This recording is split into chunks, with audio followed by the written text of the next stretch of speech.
Bonjour tout le monde, bienvenue à Vision Cheval. Aujourd'hui, je suis en compagnie d'André Rouleau de service import-export et aussi le site web lesremorquesrouleau.com.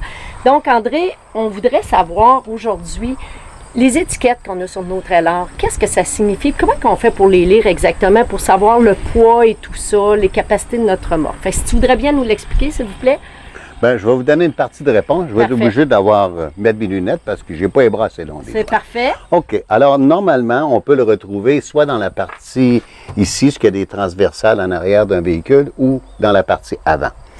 Alors, sur l'étiquette, vous allez voir, première chose à vérifier, vous ne retrouverez pas à 99,9% le poids du trailer. Sauf que vous allez retrouver la capacité des essieux, qui se fait, parce que en français, on appelle ça le PNBV, qui est le poids nominal brut du véhicule. Si on voit dans le cas actuel ici, en kilos, c'est 4717 kilos et en livres, 10 400 livres. En anglais, on appelle ça le Gross Vehicle Weight. Alors ça, c'est une partie de l'information que l'on retrouve. Par contre, le poids de la remorque, vous ne retrouverez pas ça sur l'étiquette. Le poids de la remorque va se trouver sur le baptistère du trailer au moment où il est neuf, ou vous allez retrouver ça sur le papier vert qui vient du bureau des licences. On appelle le certificat d'immatriculation. C'est là que vous allez retrouver le poids de la remorque et il est toujours en kilos. Donc, qu'est-ce qu'on retrouve sur notre étiquette? C'est vraiment la capacité de charge qu'on peut mettre de nos essieux, la capacité de nos essieux à pouvoir avoir une charge dessus. Ce qu'on retrouve sur l'étiquette, c'est la capacité maximale des essieux, qui n'est pas nécessairement le poids de charge. C'est que la capacité maximale veut dire le poids du trailer, plus le chargement d'animaux vivants, si on veut, qui ne doit pas dépasser 10 400 livres, dans le cas de celui-ci. Par contre, qui peut varier d'un trailer à l'autre, là. OK? C'est pas nécessairement ça. Sur l'autre petite étiquette, ce qu'on en retrouve, des fois, les gens se disent « Comment je dois mettre d'air dans mes pneus? » Alors, vous retrouvez ici, dans le cas de celui-ci, c'est du pneu LT 235 85 R16.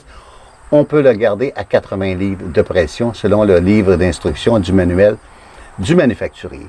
Alors, chaque manufacturier, en principe, fournit ces informations-là sur l'étiquette de conformité. Et en même temps, vous avez la date d'anniversaire du trailer. Excellent.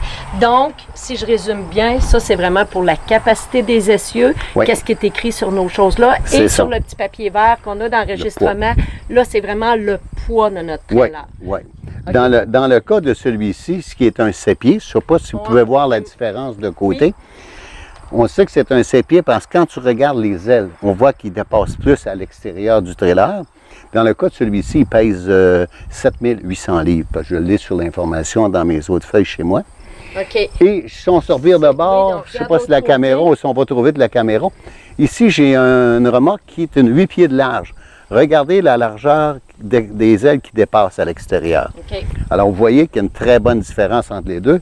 Ici, tu as un trailer qui aurait 8 pieds de large. Peu importe la longueur, ça n'a pas d'importance. Sauf que, regardez l'espace de l'aile que vous avez versus le 7 pieds que tu as toujours en arrière de toi pour peut-être reconfirmer aux gens la différence qui est quand même marquante. On voit vraiment la différence de... Ça, c'est un trailer 7 pieds versus celui-là 8 pieds. C'est ça. Ce qui n'a pas nécessairement d'interférence avec la hauteur, qui est toute autre chose. OK. Excellent. Bon, ben, hey, c'est vraiment intéressant. Fait qu'on va le savoir plus que maintenant. Si on veut avoir des informations, ben, il faut regarder pour vraiment le poids de notre trailer, savoir versus avec la capacité de notre camion, qu'est-ce qu'il est capable de tirer. Donc, c'est vraiment de regarder sur nos papiers verts. Puis pour la charge, c'est vraiment... Le poids, c'est sur le baptistère du trailer ou le papier vert d'immatriculation. Le poids est en kilos. Et sur le trailer, vous allez retrouver la capacité maximale des essieux de la remorque en question. Parfait. Bien, merci beaucoup. Hey, super intéressant. Fait qu'on se revoit pour une autre capsule.